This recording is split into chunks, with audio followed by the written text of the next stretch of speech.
Forum, anybody have anything? Okay, on to 58-149 consent agenda, and we need to amend it. Mr. President, Yeah. I make the motion that we amend the agenda to include student matters at 58-159, moving adjournment to 58-160. It's been moved and seconded that we amend the agenda as presented. All in favor? All opposed? Motion passed. All right, 58-149, can we get a motion to approve the consent agenda? Mr. President, Dr. Ellis? I move we approve the consent agenda as presented. It's been moved and seconded that we approve the consent agenda as presented. All those in favor? All opposed? Motion passed. All right, we'll move on to 58-150. Anybody sign up for public forum? Good. 58-151, student and staff recognition. And this month we only have staff recognition, so we will do that real fast.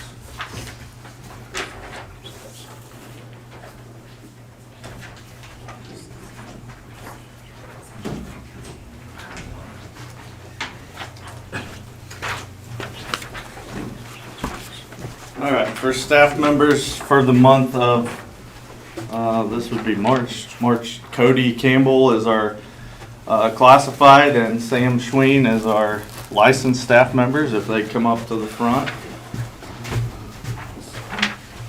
Somebody else gonna censor this when I read this? Push the button. All right. Cody is our classified staff member for the month of March. Cody graduated from Fort Hays in 2016 with a bachelor's in graphic design. Though he's been interested in technology since listening to his grandpa on his ham radio. Before starting at USD 407, Cody worked for Next Tech for 10 years. It was during this time that he met his wife, Ashley. They have 2 kids and are expecting another one in August. Wow. Congratulations. When Is he gonna look just like you? When he's not working, he enjoys being dad, playing and teaching his kids games, mostly because he's just a big kid himself. Cody was nominated by a co-worker, and this is what they had to share. Cody is someone our district depends on every single day. Without his knowledge and dedication, our staff would struggle to do their jobs effectively, and our students would miss out on the technology experience they need to succeed. No matter the situation, even when he's not feeling his best, Cody answers the call and does whatever it takes to find a solution and keeps things moving forward. Cody has become the go-to resource for virtually any piece of equipment that relies on technology. Cody works tirelessly behind the scenes to keep our network and countless devices up and running. He regularly adjusts his own schedule, often working over breaks or outside of normal hours to complete upgrades and minimize disruptions. What truly sets Cody apart, though, is his willingness to help others. He takes the time to meet people where they are, patiently guiding staff so they feel more confident and capable of using technology. Cody also makes sure our district stays current and prepared for the future. His efforts to improve reliability, strengthen cybersecurity, and introduce new tools have made a lasting impact on both staff and students. We are incredibly fortunate to have Cody on our team, and I can't think of anyone more deserving of this recognition. So congratulations. Classified for March? Yes. And the recipient of our March License Educator is Samantha Schween. Mrs. Schween has been a part of BES for over 10 years as a parent and currently as a special education teacher. She has a passion for working with children and helping them to succeed. She shared that BES truly feels like her second home. Outside of work, she enjoys taking care of her cows and spending time with her husband and their 2 sons, Jacob and Connor. She's currently continuing her education at WSU to further her degree in education as she strives to grow both personally and professionally. Sam was nominated by a parent, and here's what they shared. Mrs. Schween makes a meaningful difference in the lives of the students and staff every single day at USD 407. She shows incredible patience, compassion, and dedication to helping every student feel safe, supported, and capable of success. She takes time to truly connect with students, celebrating their progress, encouraging them through challenges, and showing them that they are valued and believed in. Beyond supporting students, she's someone staff can always count on. She steps in without hesitation, offers encouragement during tough days, and helps create a positive, caring environment throughout the building. Her kindness and quiet strength and genuine heart for service do not go unnoticed. She doesn't just do her job, she makes our school a better place for everyone in it.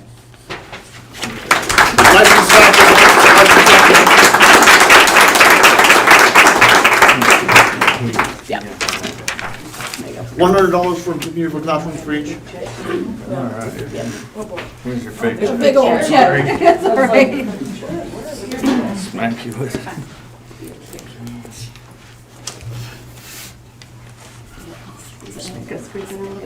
There we go.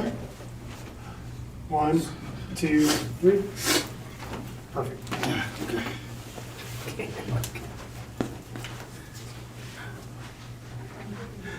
Okay.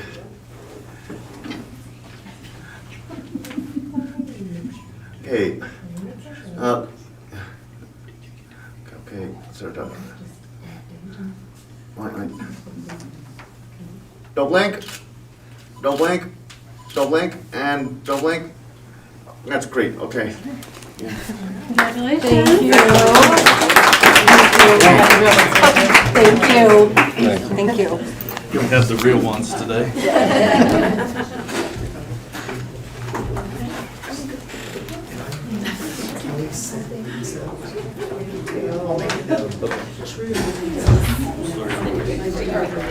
I tried so hard to not do it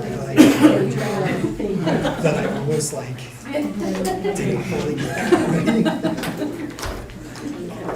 We got to select it. They're not gonna do it today. Okay. So 58-152 is being tabled. 58-153 discussion items, letter A, FFA farm improvement. So, who's got that? Beth? Good evening. My name is Beth Pfeiffer, and I serve as the ag education teacher for grades 7 through 12, and I also serve as the Russell FFA advisor. I'm pleased to have the opportunity to address you tonight on behalf of our program. This year has been one of significant growth and transformation, and I'm proud to share that what our students have accomplished. This year, we have grown to our membership to 50 in the chapter, representing a growth of 32 members this year. From the beginning, my vision for this chapter has been simple. I want to build young leaders who understand what it takes to build a strong program full of success and achievement. It's also important to me to build a program that's inclusive, where every student, regardless of their agricultural background or prior experience, feels welcomed, valuable, and capable of success. Agriculture is not just farming, it's science, technology, leadership, communication, and community. And every one of our students is encouraged to participate at the level that they feel comfortable with. In pursuit of that vision, I'm excited to announce this next school year we'll be offering a 9-week drone course during which students will be prepared to sit for the FAA Part 107 UAS licensing exam. By participating in the Teach the Teacher program offered through K-State Salina, I will receive the full curriculum at no cost to the district, positioning our students with cutting-edge curriculum for an emerging industry. We will be utilizing a drone package secured through a grant this past year. On the competition side, our chapter has participated in 25 different contests so far this year, with the state contest upcoming in Manhattan the first weekend of May. Our students have shown up, competed hard, and represented our school with pride. There were times we only had a few days to prepare and limited resources, and by limited resources, I don't mean because of the school, I mean limited resources as in nobody wants to share the tips and tricks for competing, so you gotta go out and find them yourself. And sometimes I'm lucky and sometimes I'm not. But our students' effort and determination has never ceased to amaze me. And just like a Friday night football win, I gotta tell you, there's been times with this group that when we get the results for a contest, it feels just like a Friday night football win. And it is a win for these guys. So it's been truly a joy to be part of.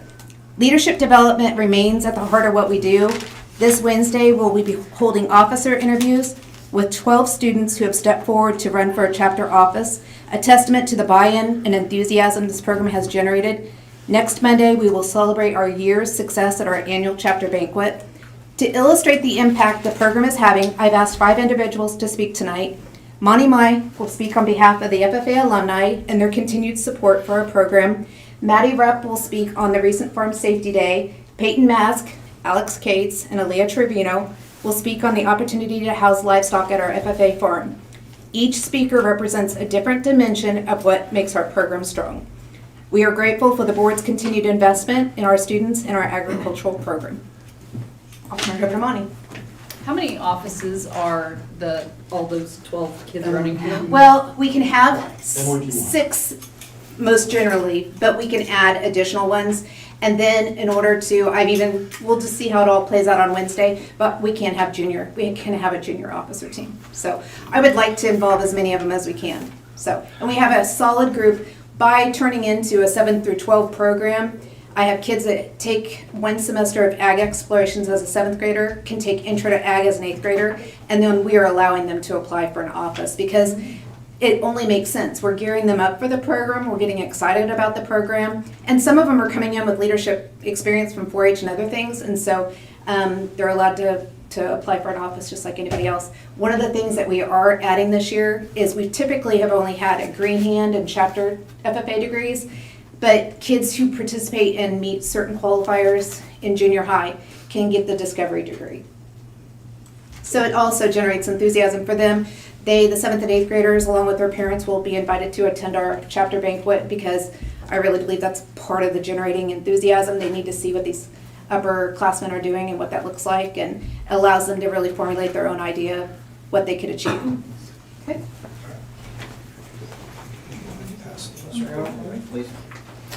Okay, thank you, Mrs. Pfeiffer, for asking me to speak on behalf of the FFA alumni tonight.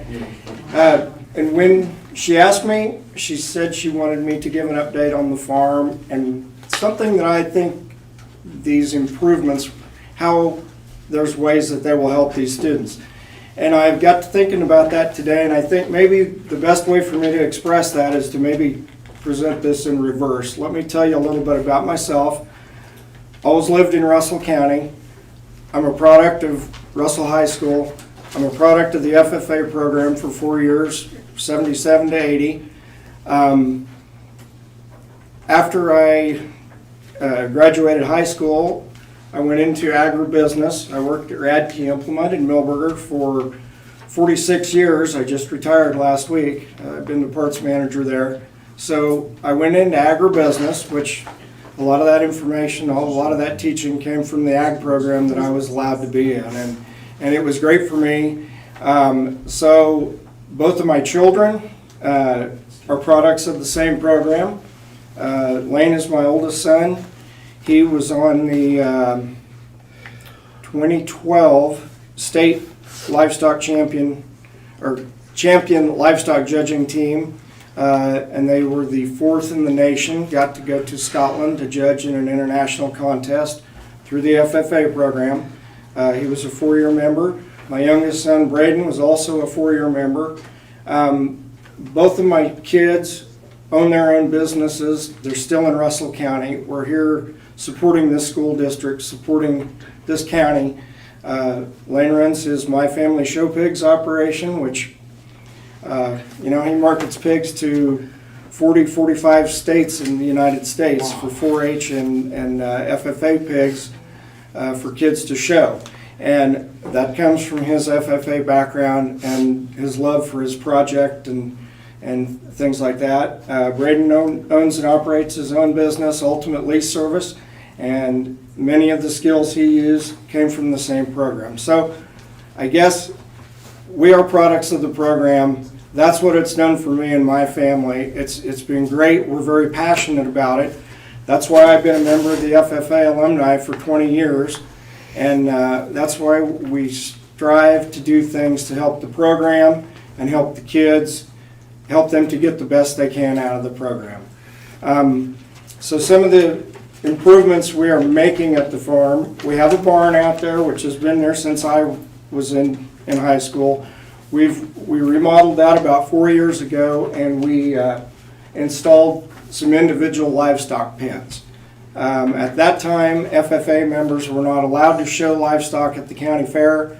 4-H members were. So it was, as you'll see in the pamphlet I handed out, through a collaborative effort of the Midway Extension District and the FFA alumni, we did work to that barn, and we rebuilt it, made the pens, so those kids that don't live in the country, that don't have a place to keep their project animals, they would have a place to keep them and take care of them at the school farm. So now, after 4 years, those facilities, the penning system has kind of outlived itself, and thanks to Mrs. Pfeiffer being our advisor here through that, and with the fair Extension District, Midway Extension District, they have now allowed FFA members to show livestock at the Russell County Fair. They can show them, and they can sell them in the premium auction at the end of the fair. So due to that, we've had a lot more interest, more kids wanting to have livestock out there at the facility. So we are moving forward, and we ordered a new small animal penning system to go in that barn. We ordered 10 pens that will fit inside that building. Probably capacity for 15 to 20 animals if we needed that, because you can double up on some of them in the pens depending on the species, but it will be for goats, sheep, and hogs. So that will help with that. We're in the process. The pens came in last Friday, so we'll get them installed and put in hopefully by the end of the week. These kids that already have animals can get them there and start using those pens. We're going to put in a dedicated water system that will run through the building with drinkers in each pen for all the animals. We've installed an exhaust fan in the building, spray foam insulated it, so temperature is more controlled for the quality of the animals to be there. On the beef side of it, we bought some panels and a squeeze chute. We're going to be redoing some pens and setting up that equipment, so the kids will be able, the kids with animals will be able to use that now. And we're also going to be pouring on the west side of the building a concrete slab 15 feet wide by the length of the building that we're going to install a wash pen on for the small animals, and also a wash rack for the beef. So the kids can use that as much as they need to daily, as I'm sure they will be out there daily working with their animals, feeding their animals, cleaning their animals, and using the facility. So that's what our FFA alumni is mainly set up for scholarships. It's gotten to the point where we've raised a lot of money. The last few years, struggling with some advisors, the applications for scholarships have been down. So we felt it was a good time to take some of that money and apply that to other things that will help improve the quality of what the kids can do and what they can get out of the program. So, and I think from doing that, they'll learn all kinds of valuable things by having those animals. It's unlimited what they can learn, and having access to the school farm. We do plant a crop out there every year, and they've been able to use that as a training, as an instructional tool for Mrs. Pfeiffer to teach them things about the crops and all of that. So we have numerous opportunities out there, and we continue to work and expand on that. With the first project and what we're doing now, we've spent roughly $35,000 to make these changes and allow for the kids to be part of that. So I guess that is the update that I need to give you. So thank you. Are there any questions for me? Or no questions? A lot of going on out there. Yeah, there is. Thank you. Thank you, guys.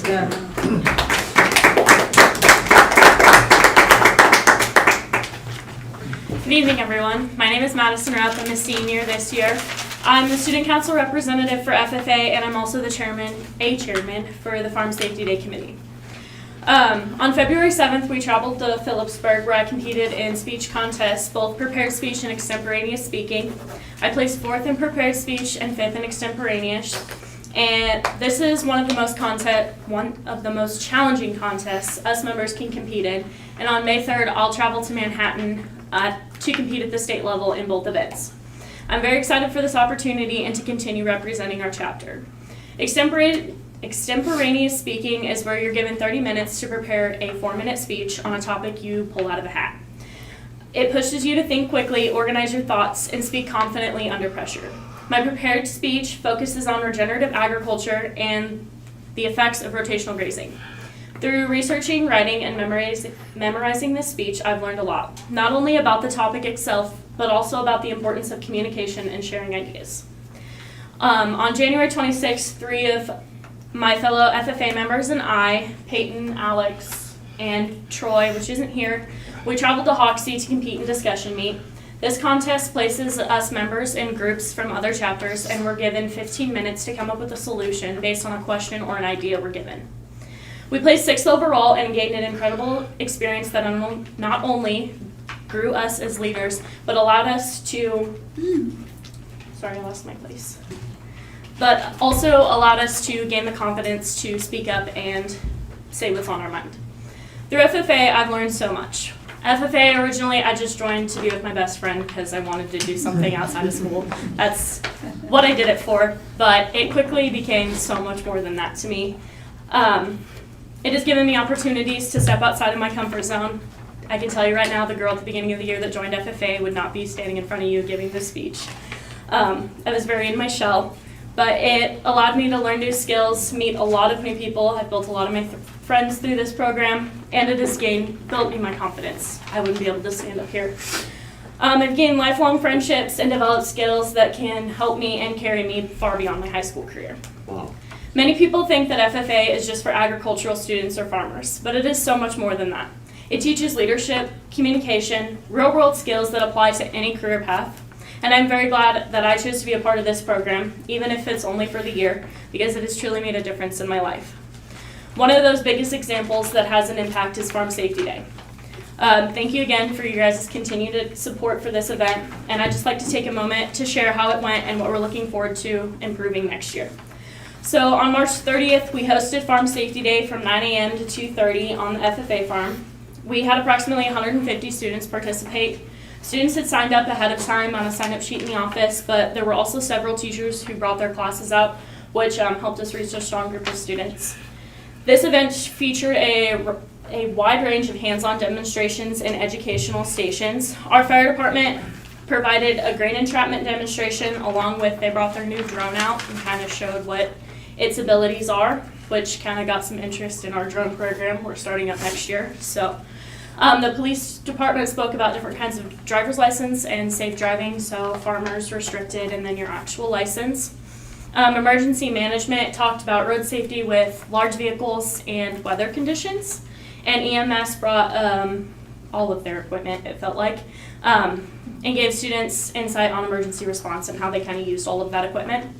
The electrical department, they showcased their bucket truck and their equipment, helping students understand the dangers of power lines and electrical safety. And then Craig Dinkle, the agronomist from Midway District, gave a PTO demonstration, and that highlighted the risks with machinery and PTO. The Highway Patrol also represented with the roll cage demonstration, the one that's on the trailer, and they flew dummies around. It was pretty cool. Overall, the event was very successful. Students were engaged, they asked lots of questions, and experienced a lot of real life situations in a safe environment, something that leaves a lasting impact far beyond the classroom. As we look ahead to next year, we are excited about opportunities to expand and improve this event. We would like to include topics such as having DigSafe from Topeka come out and do a demonstration, as well as gun safety and ATV safety. We also hope to bring back interactive elements like the police department is asked to bring impairment goggles in a golf cart and kind of show what that looks like to better understand the dangers of impaired driving. And additionally, the fire department is interested in getting old torn down vehicles to demonstrate their extraction equipment. Our goal is to continue building this event each year, making it more impactful and reaching more students with important life-saving information. It is important to us as a program to make the FFA Farm a learning tool, not only for FFA members, but for all students hosting activities like this. Because at the end of the day, even if one student makes a safer decision based on what they learned, then everything was worth it. Thank you again for your support. It truly makes a difference to our students, our program, and our community. Thank you.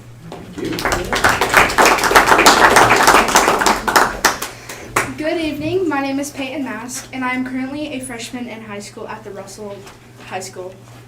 This is my second year in agriculture education. As an 8th grader, I took Intro to Ag, and right now I am currently enrolled in animal science. I am currently an active member in 4-H for 8 years now, which led me to join FFA as I entered high school. Through my leadership I've learned through 4-H, I had the opportunity to serve as the chapter vice president this year. Tonight I want to speak about the FFA Farm and what it means to our program as well as my family and me. For the past 2 years, me and my brother have kept our 4-H livestock at the FFA Farm. Because we live in town, without this resource, we would either have to give up doing livestock projects altogether or rely on someone else to keep our livestock at their place. The FFA Farm gives us a convenient and reliable place to care for our animals every single day. It allows us to be more active and involved in their daily feeding and handling, and it gives us far more time to work on them as well as get them ready for show. A lot more than it would if they were kept in the country. In previous years, I've only kept goats at the farm. This year, however, we will also be having a lamb and a rooster flock, which is already expanding my knowledge and skill set in new and exciting ways. This past March, I have had the opportunity to put that knowledge to use by traveling to Beloit to help our chapter select 3 goats that members will be showing at the county fair this year. We evaluated the animals on structure, muscle potential, and overall balance. On the way home, we stopped at Midway Co-op to learn about the feed we would be using to raise these animals over the next 120 days. My fellow members will speak about the goats in just a few minutes. Beyond the farm, FFA has provided me with incredible opportunities to grow and compete. I have attended many career development events, or CDEs, and leadership development events, known as LDEs. These contests require mastering a unique set of skills and knowledge. And I have placed in top 10 in nearly all of them, and just last week I traveled to Colby where I placed 2nd in agronomy and 10th in horse evaluation. Some of my favorite include speech, horse evaluation, and poultry judging. Later this month, I will be competing at state FFA contests in veterinary science, poultry, dairy quality, and agronomy. So I have a very busy few weeks coming up ahead. I know without a doubt my future involves agriculture. FFA and the resources our school provides, including the FFA Farm, are helping me build the foundation for that future. I am grateful for the support of this board and this community, and I am looking forward to representing our chapter well in these next few months. Thank you.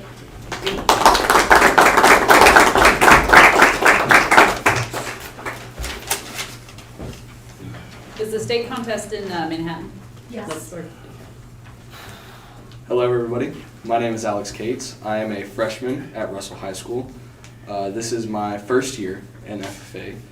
I am currently taking a Intro to Ag class, and next year I plan to join Agri-Science, which will give me a better understanding of agriculture, allowing me to be more proficient at contests and stuff that we would do for FFA. Recently, I've had the opportunity to raise a goat at our FFA farm alongside 2 other students with the goal to show and eventually sell our goats. This experience has taught me a lot about livestock care and responsibility that comes with it. I go to the farm every evening to feed the goats. I also check in on them, usually once or twice a day, to go rather brush them and all that. I groom the goats 3 times a week or more. This has taught me a lot about how to use my time well and efficiently. This has taught me the responsibility it takes to raise an animal or different things that would be in your responsibility. I also live in town, so I never really expected to be able to have an opportunity like this to raise an animal, although I've always had an interest for it. And this program has gave me a lot of confidence in myself. It gives us a safe environment to do this and learn, along with my peers, with well being supervised and getting guidance when needed, while also letting us have a little bit of that confidence that we can do it ourselves, but if we needed help, it is there. Overall, this program has been a very good experience for me. It has trained me a lot on the responsibilities, time management, as I've said, and it's a good program for people that don't have much experience in that, because like I said, it's a supervised environment. And I encourage many other people to join FFA in itself, and maybe this program that we're in at the FFA farm, and I can't wait to see the future that we have in store, because I see great outcome for this chapter.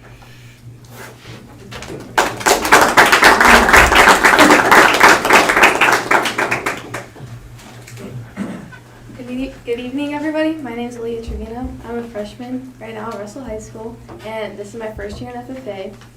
FFA really means a lot to me right now, because my brother and I have gotten the opportunity to show goats and show pigs, and it's really nostalgic for me, because I used to show goats when I was younger.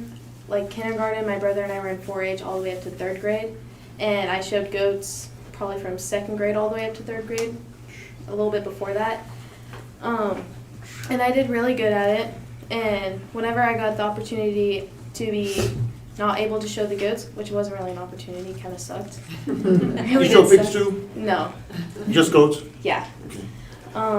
It really sucked. I really missed it a lot, and Beth talked about she wanted to bring livestock to us, and I told her my background on how I showed goats, and she was like, "Oh, do you want to show it again?" And to be honest with you, that really made me really like FFA now, because I was like, I liked it of course before, but it gave me more of an interest in doing it, because I want to be a vet when I'm older, and getting the opportunity to work with animals really helps me in my performance and how I'll do and how I'll understand it. Even though it would be a lot of hard work and it's going to probably conflict with my wrestling schedule, I'm still going to find time to care for the animals, and I'm going to try my best to hopefully do good whenever it comes to showing them, because I really want them to get a good spot to where they're going to be. Being an FFA now brings back that feeling and realizing how much I want to be involved in more agriculture. I think FFA is an amazing opportunity to get back into showing animal and doing something I love again. It's not just about competing, but it's also about learning responsibility, working hard, and being a part of something bigger. I think everybody should be involved in FFA class. I think it will help you with your life outside of school, and I think it'll build up your confidence and build up you're able speaking wise, and I think it'll help you more or less outside of when you're older. And I'm really excited to be a part of this FFA class. I'm excited of what we're going to do in the future, because I have a really strong feeling that we're going to be able to do some big things in the next few years, and I can't wait to see what I can do in the future.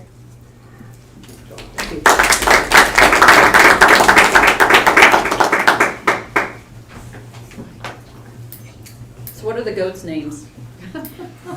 My goat's name is Mystic, Black Nubian, and Mine's Gilbert. Yeah. And I told the other students she had to have it named by tomorrow.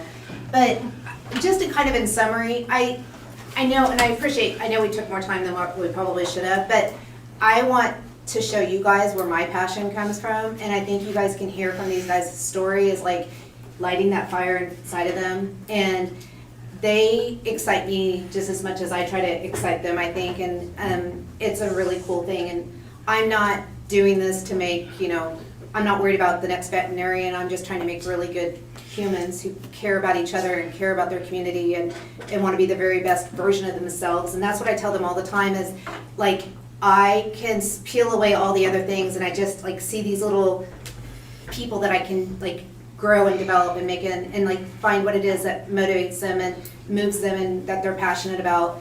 And just like getting Aaliyah the goat. I mean, if I can drive to Beloit and buy a $250 goat, you know. And that's the other thing I also want to let you know.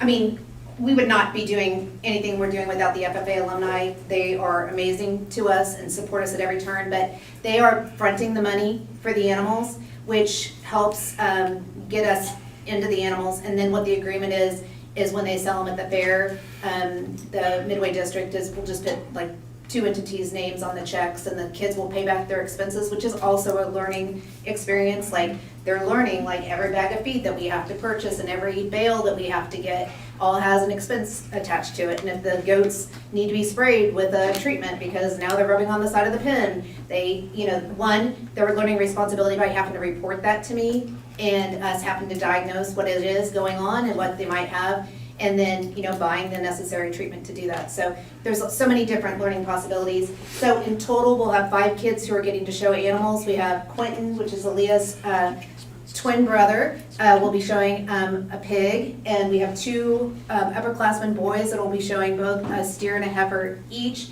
And then we have Alex, Peyton, and another student, I don't know, she's an 8th grader. But Tatum. What I feel like is really unique about what we're doing is Tatum,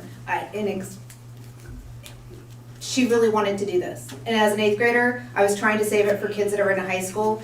But if this is the kind of thing that motivates her to come to school and be passionate about her school program, then that's what we need to do. And she has stepped up to that most definitely and taken on the responsibility. And the thing you guys have to know, some of these kids don't have transportation. Like Alex walks every time he wants to go to the FFA farm, he has to walk to get there.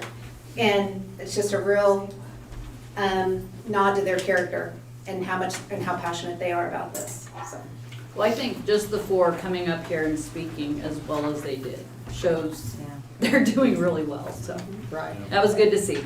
And I would say, I would sit here for hours at a board meeting and listen to the good things that are Yeah. going on in our district, so please don't worry about taking time. Yep. It's very refreshing to hear, and I personally want to thank you for everything that you've done this year, stepped up to kind of rejuvenate this program. Thank you. So thank you for your work and effort. So you And- need a and- recommendation? Do you need a motion? I mean, do we need a motion, Jane? Or just consensus of the board? I would say we fully support Yeah. allowing these improvements. Yeah. And appreciate the fact that the alumni is paying for them, so. I mean, the value that Yeah. comes out of this program has been obvious over the years, but, I mean, and I think I have the same thought in my mind that everybody else does, is the future looks really bright for our program. And because of the alumni, and because of the leadership and the students and community themselves, and I just think it's really cool what we have, because it is somewhat exceptional. I mean, other schools have some pretty cool programs, but, you know, we've got something pretty special too. Yes, I agree. And I think, and I'm so appreciative of you guys moving forward with the Kubota program, because I think that anytime, a lot of the kids that I get down in my program, they're hands-on kids. Like, that's how they want to learn, that's how their brain works, and that's how they best, enjoy school. And so everything that we can do to give them those hands-on experiences is a benefit for them. Good job, guys. 100%. Thank you very much.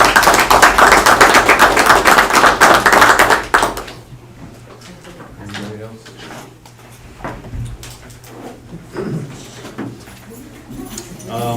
Moving on, discussion item B, elementary playgrounds. Mr. Chris. Yes, in the packet, we've already discussed the plans for Simpson Elementary. I have added the plans for Bickerdike Elementary. The playground over there, we focused on the open area where kids typically play kickball, football on the blacktop, as well as the basketball area. I did not worry about the new playground because that does have a new pour-in-place surface on it.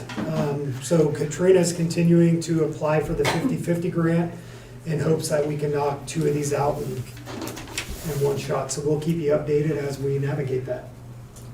Awesome. Okay, letter C, excess property disposal. Yes, we've talked about the enclosed trailer as well as the bus. Included in the packet is a list from the ag shop that Dr. Dimpy Wolf prepared for you. We're just needing guidance on how you would like us to dispose of all these materials. I see a lot of the stuff on the list is listed as poor or incomplete. Would we get anything for that if we listed it on one of these sites? Brett, does that stuff Yeah. sell very quickly? I think so. I You think think you so? would sell it. One thing that I don't know, I've thought about is maybe to show the communities something, maybe we have a garage sale like we did at the Driscoll building and just let community members come buy, I mean, and give them an opportunity to buy some equipment. Or we put it all, I think if we're gonna do an online auction, we do it all together. Otherwise, I think, the trailer and the bus, we could just do sealed bids for, locally. I don't know whether, I mean, there's a lot of equipment in that building up there that needs to be sold. And yes, some of it is, it says in poor condition, but some of it's brand new too, that's never been used. So how much of a job would it be for them to get that all organized and set a date and say, this is a date when community members can come in and bid on it, or do we could set a price for it? Would that be how we would handle something like that? We've done it before. Yeah. I mean, if that's the task, we'll get it done. I think we might do better that way and then just either do sealed bids on the bus and the trailer or list them on one of the sites. That's kind of the way I don't think you're gonna get a lot of money out of the bus or the trailer, to be honest. You'll get more on Purple Wave or Big Iron than you will doing sealed beam, but, or sealed bid. But, I don't, with only 2 items, it's probably just as easy to do sealed bids. What's the citywide? It's like the first weekend of June, I think. It's in Usually June. It's in June. Would that be potentially doable to put it, you know, if you're talking about doing a garage sale type of environment, would that be doable to do something like that in that time frame? First weekend. I think it's usually the first weekend of June. I have no idea. I can't remember. I mean, Somewhere that's- in there. There's It's gonna be a in lot of June. people out going Yeah, from. there's usually a lot of people out. Yeah, and if we advertise this ahead of time, that these are items that will be available, That'd give us time to take pictures. exactly, take pictures and get it cleaned up and set out. And I'm fine with taking sealed bids on the other 2, if you feel like that would be just as quick and easy. If you feel like we could do better on Purple Wave, then I'm okay with listing them there too. Either way, we need to recoup some dollars. Yeah, and I mean, if we're gonna do the trailer and the bus on Purple Wave, I think it makes sense to do the shop items then as well. You're looking at probably, I don't know, 3 to 6 months though, before you're gonna get that stuff listed. But, I mean, it's a process that takes time to do. Well, then let's just do sealed bids on the bus and trailer and offer the equipment locally. Yeah, and that's kind of what I thought, you know, give the community a chance to buy some of this stuff Sure. back that they might. The last one was June 7th. If we're doing, selling them locally, do you want us to bring that back next meeting so you can review prices that we set, or are you indifferent? I mean, the ones that are dealing with this are gonna know value better than me. I trust it. Yeah. Okay. Yeah, I think those that And I work just- with this know what value to put on it. And looking at it, Some of it's. I think we just sell it. I mean, what we get, I wouldn't That's set it. exactly Yeah. right. You know, at the thing at the Driscoll building, it was like $5, you take what you want. You give them $5, and they didn't clean it out, but got rid of a lot of stuff. No, maybe $100 and you take what you want or something here. There's 24 items there, but, Well, Dr. Ellis has to buy 2 of these. It's got her name on it.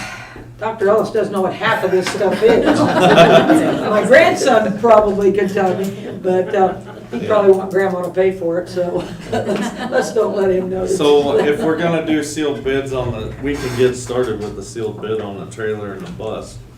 We need to set a date though, as to when those are due, and when, if we wanna do it next meeting, I'm assuming we don't need a special meeting to.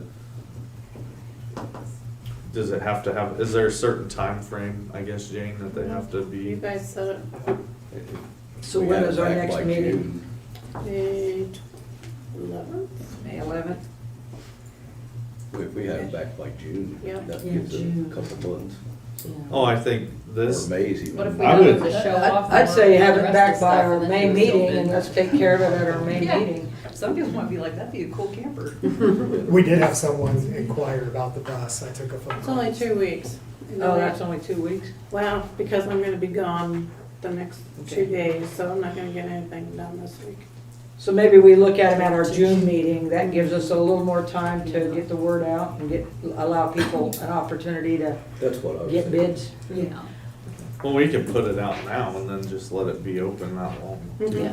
Yeah. Yeah, Open on, it's gonna take a while to get it up on the website, and Okay. it's Close not gonna it, happen this week. So close by June. the June meeting? yeah, close it like the, what, Monday before our June meeting? Be June 1st. Okay, that works. Or if we want to have it available for people to look at if we're doing that. Is that in rush good hour. running condition? Does it run? And then It's it'll just be age, due it's for just the- getting close to the On the board age. meeting? We just, we Yes, show the to- pictures of the bus and then show what it could be. hey, I can do that. It will. I mean, Does what, it matter do we need to have it way ahead of the meeting or just day of, is that fine? Sealed bids? bids, Yeah, as long as Sealed we have it bids? before the, they can walk them in that day if you guys are comfortable with it. Yeah. I'm just trying to make your job easy. just do the day of the board meeting. Yeah. My trailer's gonna bring a few. Oh, you think it will? Yes, I've already had people asking about it. Okay. Yeah, we've had people, Okay. oh, Well, that's good. I'll write you a check now. Sold. so June 8th. Where's is the- that- Yeah, that works. Okay. Wow. Okay. Wow.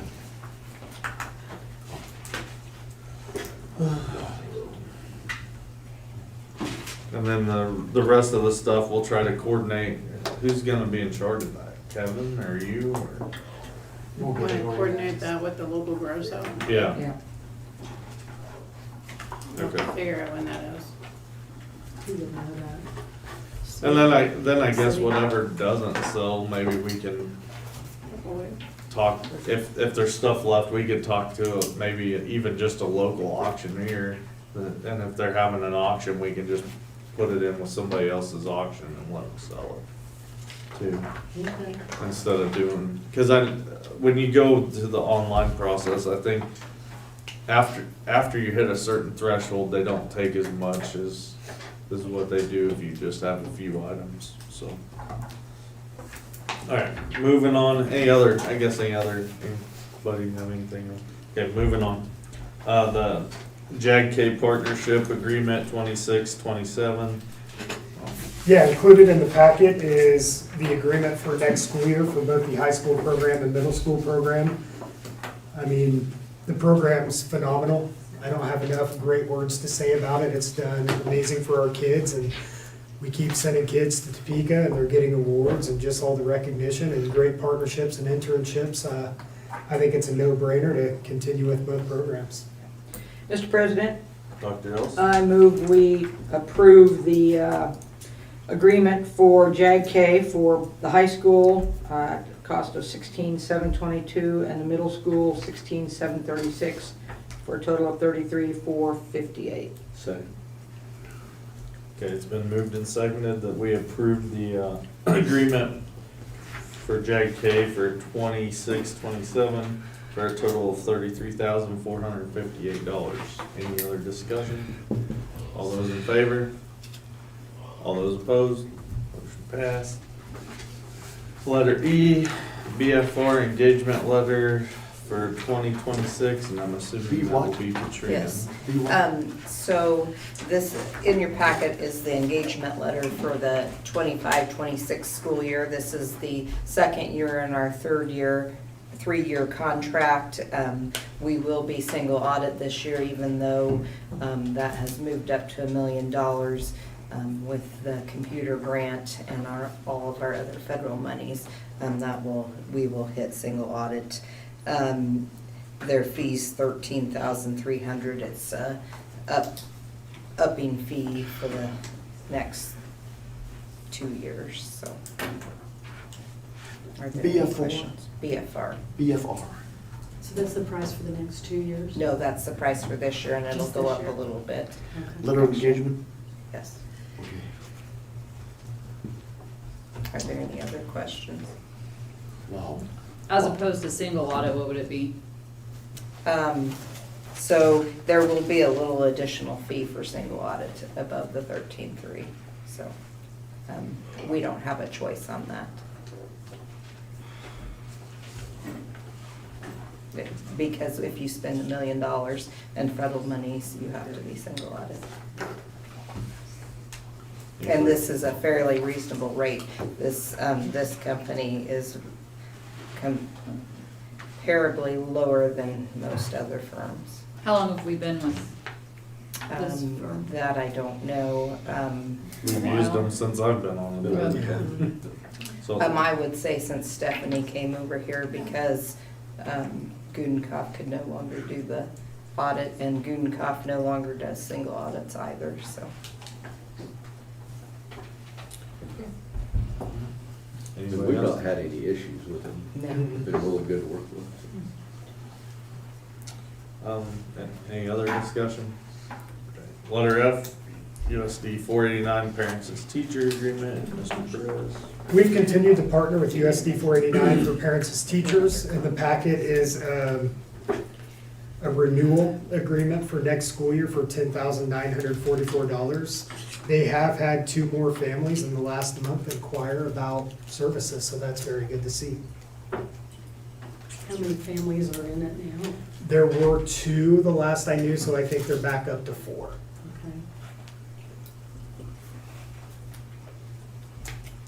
Okay. Mr. President, Yeah, Dean. I move that we approve the parents as teacher agreement for 2026-27 for $10,944. Second. It's been moved and seconded that we approve the parents as teacher agreement for the 26-27 school year to be in the amount of $10,944. Any discussion? All in favor? All opposed? Motion passed. All right, letter G, comparative data. Yes, let me get this projected for you.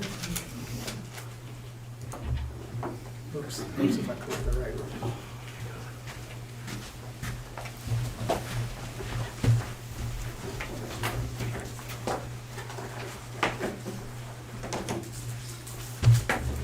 And I will make that much bigger for you. Thank you.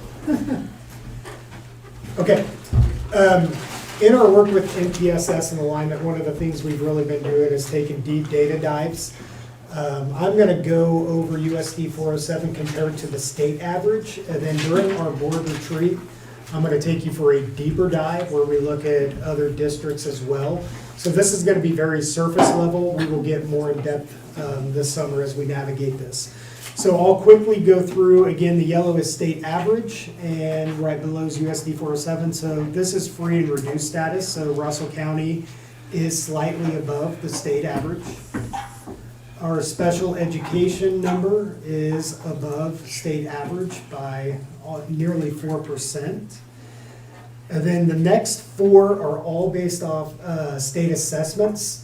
So the first one is the CAP math assessments, and these are levels 2 through 4 on those. The state average has roughly 67% scoring in levels 2 through 4. which is slightly higher than USD 407, which is 63.43%. And then the next category is where we really want to be, start moving the needle, getting kids away from 2s and into 3s. The state average for math levels 3 and 4 is 31.6%, and we are at 24.65. So you can see math is an area we really need to focus on moving forward. And then moving into ELA, same thing. The first one is levels 2 through 4. Statewide average is 67.23%.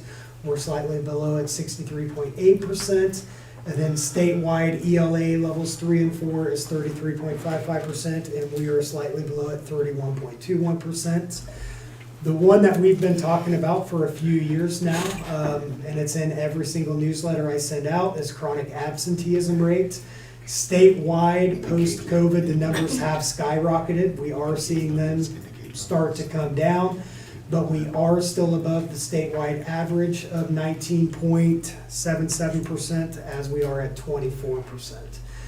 Graduation rate statewide was 89.5, and we were at 84.9. And then ACT's 19.2, and we are at 16.6. So again, that is surface level. On June 27th, I'm going to take you on a deeper dive where we really get into details on this. So all the kids that take the state assessment that score a 2, 3, or 4 is in that first. Yep. Is that what you're saying? Yep, correct. Okay. Wow. In our absentee. Why did they do 2, 3, 4 and then do 3, 4? Well, Because it hazes the numbers, that's why. I mean, like that just doesn't. That's how they doesn't, record them. Make any sense, but anyway, okay. That chronic absenteeism, post-COVID, right after COVID, it was, what, 27? We were at 29%, I believe, one year. Mhm. So we brought it down, we still have a little bit of work to do, but. So by definition, what do we say chronic absenteeism is? We don't get at a this say, point? yeah. So chronic absenteeism is any student who misses 10% or more of the school year. So where we have 160 days, if a student misses 16 or more days, they are chronically absent, by definition. And that's unexcused.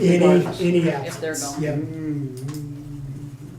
Well, and being on the math side of how a lot of this stuff works, and having a much higher sped population, what ends up happening is you can only have a certain percentage that is going to be scored for the special ed side of it.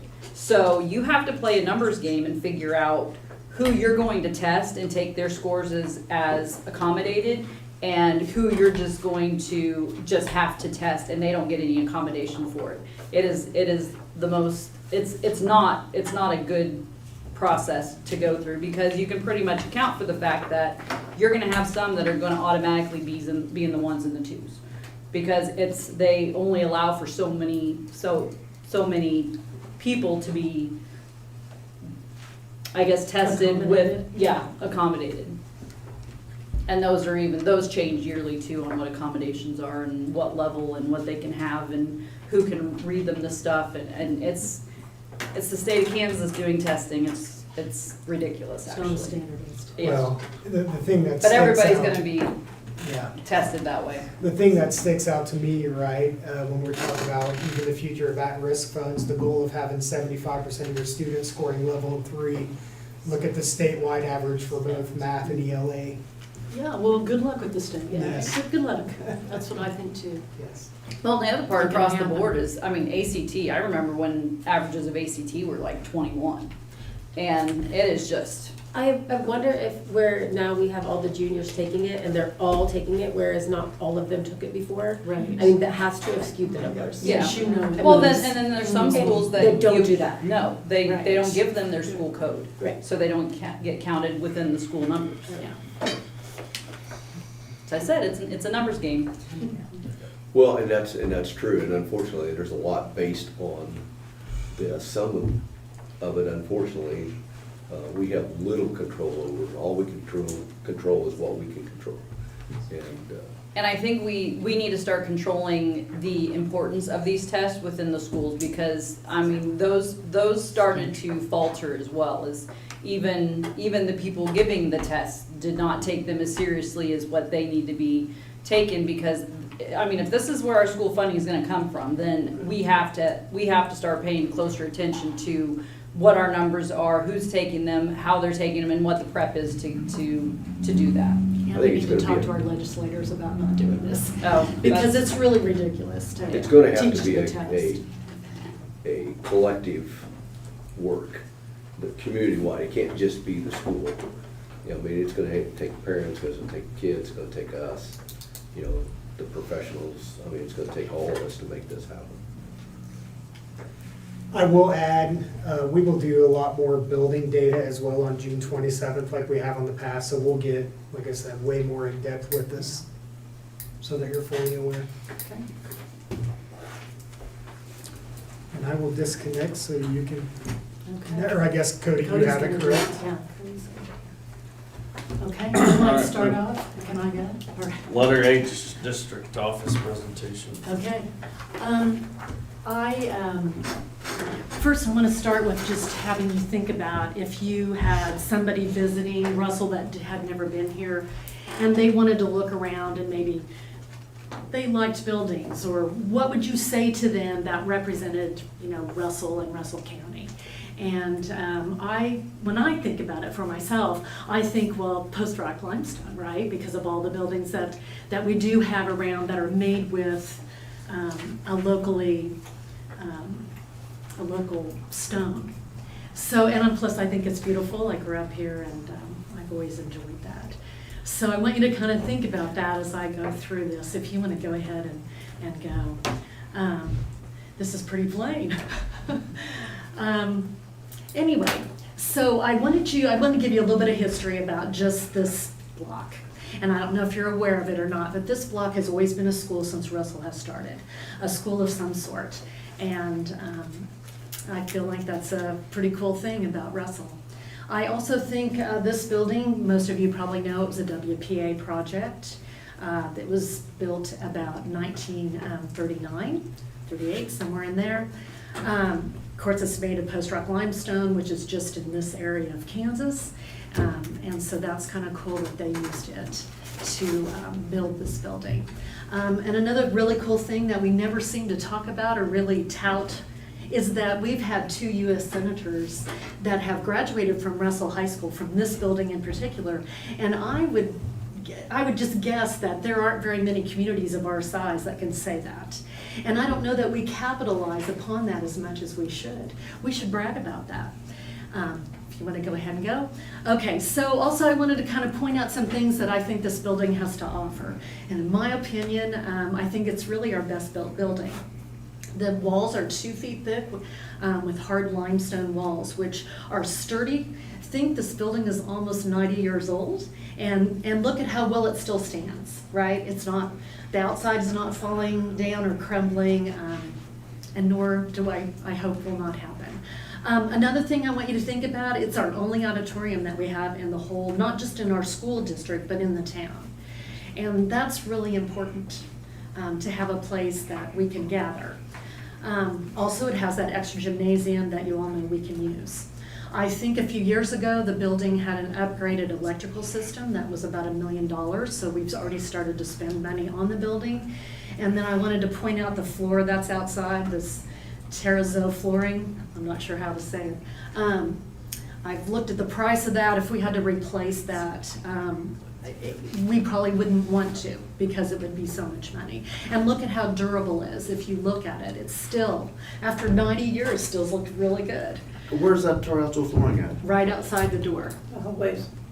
Yeah, the hallway. In the hallways? Mhm. It's in the hallways. Yeah. Yeah.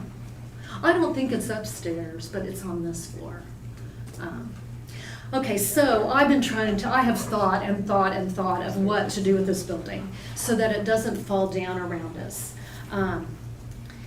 And this is the idea that I came up with. I checked into listing this on the state registry for historic places, and also the National Registry of Historic Places, and what that would afford us. And I've talked to a place. They would help Blank with the paperwork and so forth, and their fee would be $15,000 is what that would cost for them to help do the paperwork to get it listed. And I have some ideas of how to pay for that, so that we would not have to pay for that out of our pockets. Okay, so here are some pros to listing it really this is more on the state registry. The National Registry does not really afford as many perks as the state registry. Kansas is kind of unusual. They are one of the few states that if the building is listed on the state registry, if you have to do a project that's more than $5,000, they will give you 40% of that back in tax credits. And we cannot use those tax credits, but we can sell those tax credits to people that want to use that for their income tax. And so I don't feel like we would have a problem doing that. So as an example, help me make sure I do my math right. If we had a $100,000 project, then $40,000 of that would be, we would not have to come up with that amount, right? We would only have to come up with the $60,000. So that's one really, I think, big perk to listing it. The other thing that listing on both the national and the state registry is it opens a door for grants that you can apply for that we currently cannot apply for. So, and I think that's a huge deal right there. And then the other thing I did not know, but also it lets us apply for low interest loans. There are a couple of places out there. This is not the PowerPoint that I had. I don't know what happened in the getting it here, but there's a couple of places out there that will do low interest loans. 2 to 4% interest is what they are. So if we did have to or wanted to borrow money to do some fixing, that might be even better than trying to pass a bond. And I don't really know how comparable that would be. So I feel like those things would also then lend it to being less money for taxpayers to have to come up with. Go ahead. There's more pros. If we were to renovate this building and use it as a school, then maybe there would be another building we could close, so we could go down to 3 buildings, which would be, as you know in your own mind, you can think of the savings that would do. It would also keep this building as an historical building, which I think would be pride for the community.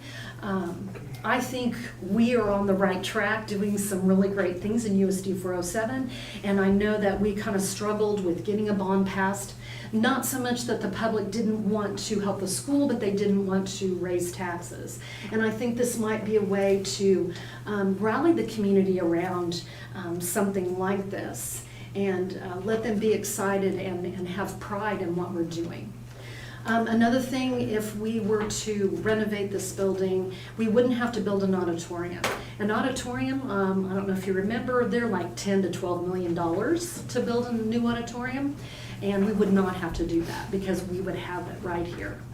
I think I've already talked a little bit about the community identity, and then the other thing I think would be great is to get alumni engagement, have them help either through donations or buying those tax credits to help us save. Because since like 1939, all these people if you lived in Russell, you went to this school. And so we all kind of have that one thing in common. All right. Now, another thing, I don't want to just point out all the good things about it. There are some cons to listing this. One is if whatever project that is going on, it has to get approved. It has to get approved by the State Historic Preservation Office. And their job is just to make sure you're not changing the historicness of the building. And that comes with some things, it might cost more money, like if we had to replace some of that flooring out there, that would be something they would probably say you have to go back with that floor, it'd be more money. And that also then is where the restrictions come into.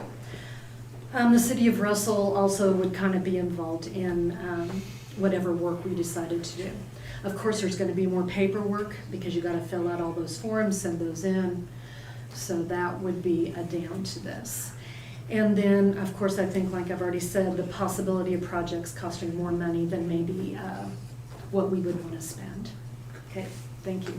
So in summary, I feel like the pros do outweigh the cons to maybe listing this building on the registry.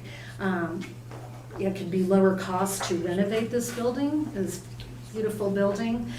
It would help us build community pride. It would keep this building viable, and then possibly lowering the costs overall in the district by not having to build an auditorium and maybe closing a school. And I think that's it. So do you have any questions that I could? So if we were to, just say, if we were to close Bickerdike and move elementary to this building, could we paint a wall a different color without getting permission and going through a lot of paperwork on the historical side of it? What types of changes could we make within the building on our own? And what types of changes would you have to go through the process of being approved by the Historical Society? I don't know the exact answer to that, Joyce. My understanding is you just can't change like this, I don't want to say just the outside structure of it, right? There are certain things inside that of historic value. I don't know that paint on a wall would be a big deal, but I do not know that for certain. But if we tear flooring for plumbing? I can tell you right now, if you replace, from what I've been told, what they've been through at the Dream Theater, when they replaced the carpet, they had to get it approved through the state. Yeah, you So do you have can't to have- replace the Carpet. carpet without And their, with, yeah, and with the plumbing issues that we have here, we know we're gonna be tearing through floors, and so this floor, this special flooring, Well, I would ask about just exactly where is the plumbing problem? Is it up on the second floor, third that's the floor? whole building. Yeah, right here, this room's a perfect example. On second and third floor, everything on the east side of the hall's pretty much been capped for the most part. There used to be like custodial closets, those have been capped off, so there's not water access. But I mean, it's old plumbing. still the original, a lot of it's all original. There's a reason that a lot of the entities that have gone through all that you talked about, because it is an extensive process. Right. And it's an ongoing extensive process. There's a reason that they continually looking for grants and support and those types of things, is because there is a lot involved cost-wise. You are correct in that there are some grant opportunities out there in the low-interest loans, like you mentioned. With doing a lot of the things that would need to be done for this building, you're looking at tremendous cost. And so with that and having the opportunity for the grants and some of those low-interest loans and stuff, it's more likely that we would be able to engage in those projects, but it would take us probably over a period of time, that type of thing. True. Now, when I talked to this gal, well, one, she really felt like there wouldn't be a problem getting this building on the registry just because of it being a WPA and it being Right. Bob Dole's high school and then being Post Rock Limestone. I think So she the- thought that part, and 6 months maybe to a year would be what she Yeah. thought it would be. The thing we looked at originally when we were kind of considering something like this Yeah. is, how can we best utilize this space? Yeah. And is it viable to, come from one of the other buildings, close that building and bring those students here? Right. With the way this building is configured, and the limitations of the building. Not sure what happened there, but anyway. Good timing. There was a lot of question, with some of these, the limitations, and then if you're gonna put it on the registry, like just doing like an elevator. And that would be a significant challenge. And so one of the things we thought, or ultimately came up to, and you correct me if I'm wrong, is that we felt like it just wouldn't be what we needed in a building to be able to do all that. Now, I'm not saying that we can't look at it further, because we didn't go quite to the extent that what you have. Yeah. Yeah, and I would say I'm not opposed to the fact that this is a historical building, and I do think it would be a great source of pride for the community.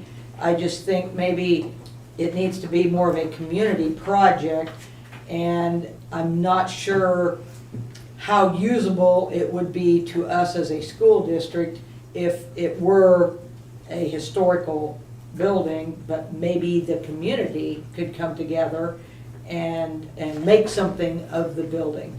And I do agree, it's our only auditorium, but I don't even think we're using the auditorium for hardly anything. Well, we don't have a music program. Yeah. That's probably the problem. Well, part of it, yeah. Yeah. Well, they've been doing their concerts at the high school. Yeah. Right, I know. And I wish they would use the auditorium because I think it would make for a better concert, but I don't know if there are issues with the auditorium, reasons why they can't or didn't. Don't want to get into that now. Accessibility is one of them. But, yeah. Because elevator. I mean, Yeah, well, that's the main and we've problem ran right into there. that Yeah. problem Yeah. with, I know. Yeah, it's not Yes. ADA. Just recently. yeah, what, a month ago, we had an event here, and The spelling bee caused an issue, the elevator didn't work that day. Yeah, yeah. There are some Yes, I get that. allowances within that ADA compliance stuff, and I hate to use that term that way, but, you know, even though you are a protected building or like we're talking about, they do allow for that, some of that ADA upgrade stuff, just for the access and the safety. And so that would be something to look at. I think that there's a lot of value there. Yeah. But I think if we're gonna look at this seriously, it has, you know, because when Glassman was here and gave us his report on the building, when we initially began looking at that, because we really thought that this was gonna be a much more usable space. And that's why we started with this building and our improvements. But we quickly found out that because of some of the way the building's configured, it changed a lot of that. But I think Glassman gave us a lot of good information, and that would be a good thing to pull back up and look at. And the reason we did electrical, is it had to be done. That this was, I mean, if we wouldn't have done it, this building probably would have been on fire by now. They had fans blowing in We had a on fire when I was here. breaker boxes, Yep. to keep breakers from blowing. And there was actually the secretaries discovered a real annoying hum. They walked in the building one day and couldn't figure it out. And the wires had shorted out in the conduit and were shorting to the conduit and charging the whole building up. And that was the hum. So it's a wonder it just didn't light. It was down by the auditorium where they found that.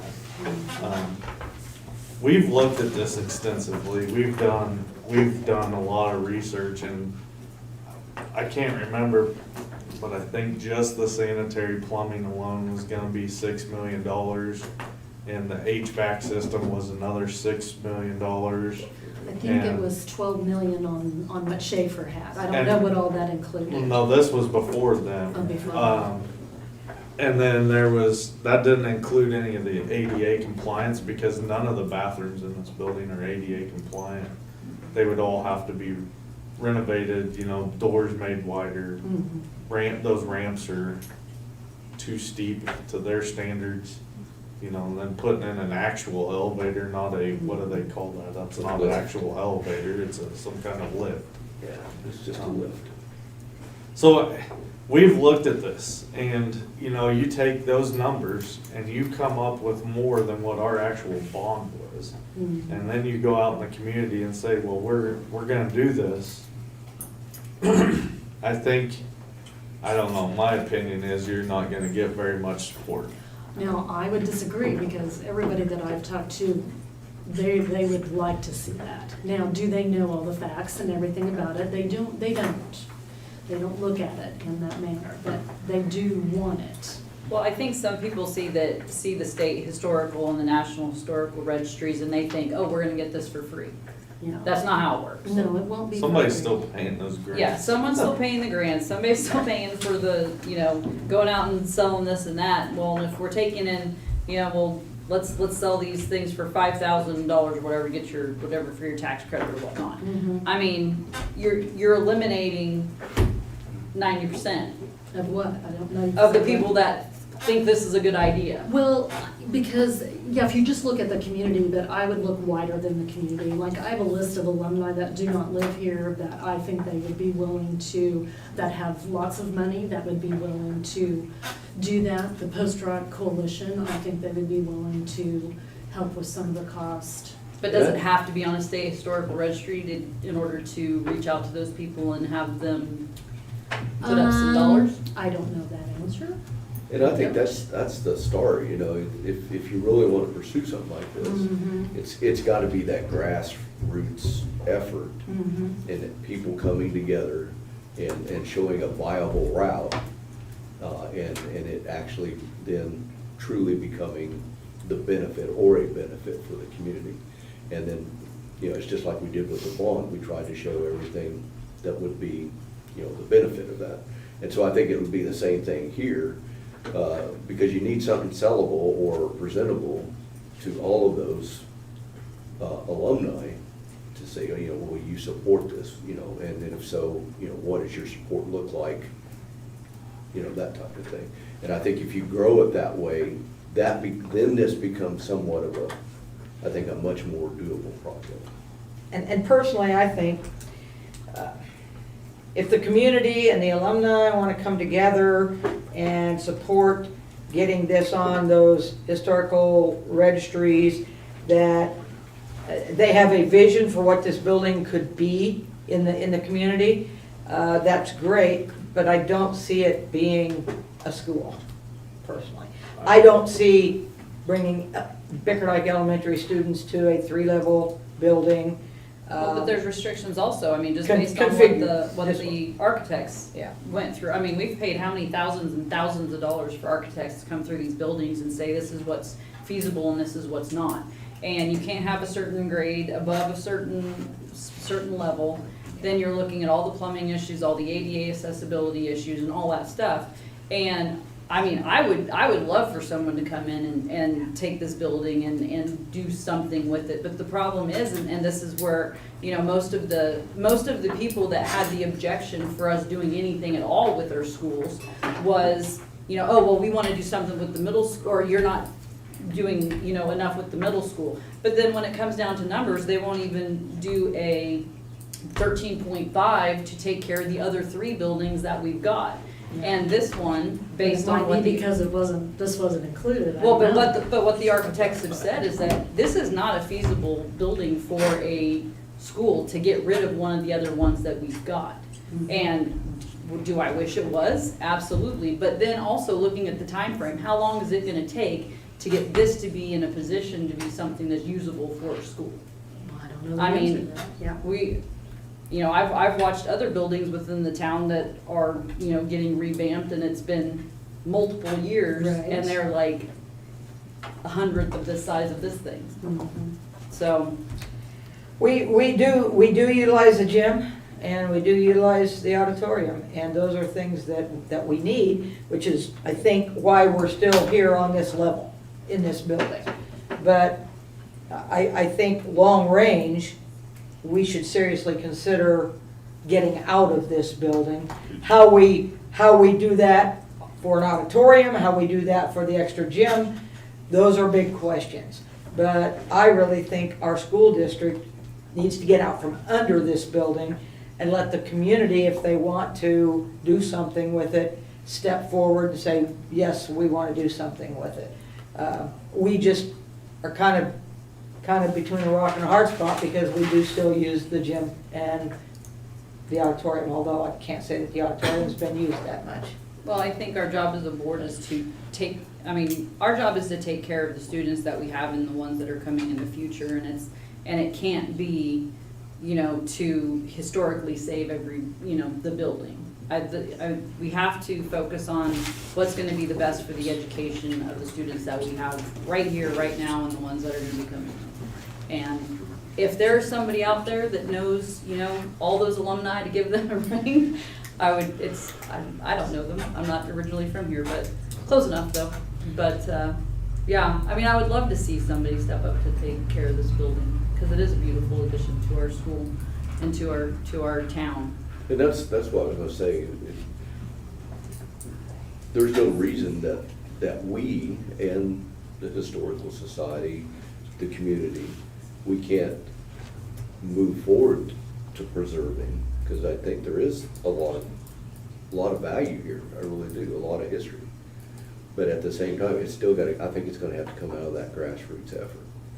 Because that's where all that support has to come from in order to give that the energy to make it actually happen in the community, in my opinion anyway. I think it, I'd like to see it repurposed as housing units myself. I think there's a lot of potential for that. I think. How much is that gonna cost? Well, To do the plumbing?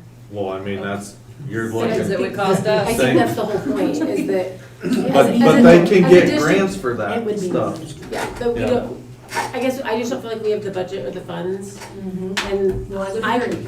right, and I would prefer that our leaders are focusing on educating our kids and how to improve our scores and Yes. improve the conditions that we have, rather than spending time trying to figure out how to go through I mean, I feel like there's a lot of hoops. I mean, it's a lot of hoops. So I would personally rather see someone out in the community that has that expertise take on this project at some point. I mean, I think it's important. I love this building. I think it is beautiful, and I do love the history in it. I just don't know that as a district that's what our educators should be spending their time on. If, I just thought of this, RCACF, I think they're still pursuing that grant writer, right? I think this would be a wonderful opportunity for whoever gets hired for that to look into things too.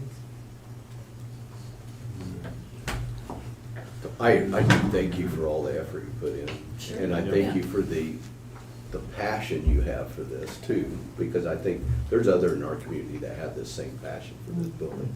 And I don't want you to, I mean, I just need to see a viable way. Right. So if we can find that, I'm like, okay, let's go, but we gotta have I it. get your point. I love the work, like the Holland Hotel, I think it's beautiful, but I think, was it been, what, a 5 year, 5, 6 years? I don't know how long it's been. It's been several years since they've been working on it, and we just don't have that time.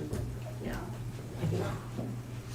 I think if we can make improvements in our buildings now, I don't want to spend the money on those if we're doing this, but those need to be done now. Last year. It's 3 years ago, yeah. I'll agree. I want to thank you for your time. I mean, when we first got on the board, Ron, Deanna, I, and Kathy, I mean, we come in here and we looked at this building. This was like our first thing that we looked at and what we had to do, because we were housing school here every day and breakers were tripping and things like that were happening. So, yeah, we did not necessarily want to put $1 million into this building, but it had to be done at that time to keep school going here.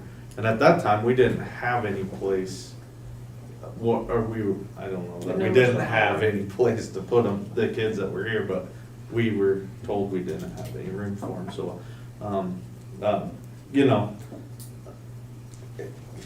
Matt Nichols said it best when we did that. He's like, you can put lipstick on a pig, but you still got a pig. Right.